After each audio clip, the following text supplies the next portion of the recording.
Hi everyone, welcome once again to my Excel in 5 minutes tutorial series. So in this video we are going to be taking a look at the continuation of data validation. So majorly what I'd like to show us in this video is how we can take a list, a column that already has values inside, and mark out some invalid data.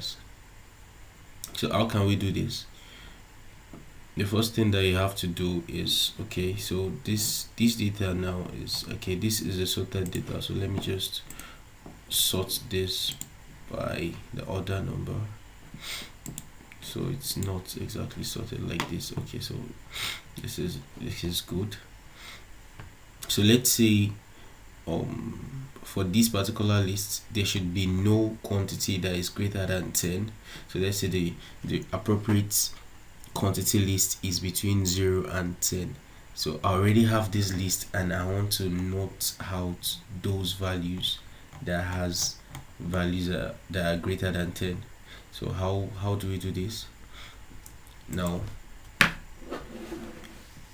recall that from previous videos, if you wanted to do this and the values have not been set, all you have to do is to set your data validation rules for those cells and ensure that you cannot put in any other values apart from numbers between 0 and 10.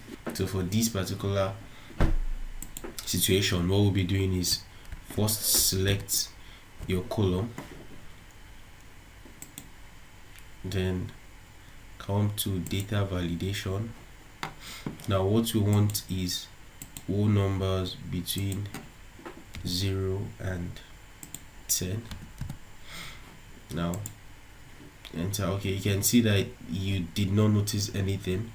Nothing is happening to the list. This is because these values are already entered. If you try to re-enter a value into any of the cells, you get an error message. So in order for you to note out some of the data that are invalid, what you do is come down here to circle invalid data, and right here you can see that all the values that have been circled are those values that are greater than 10. So you can see that. So this is a very effective way for you to note out from a list values that are invalid if your user has already entered the value before you set the validation rule. So that's it. That's all. That will be all for now. Thank you very much for sticking to the end of this video.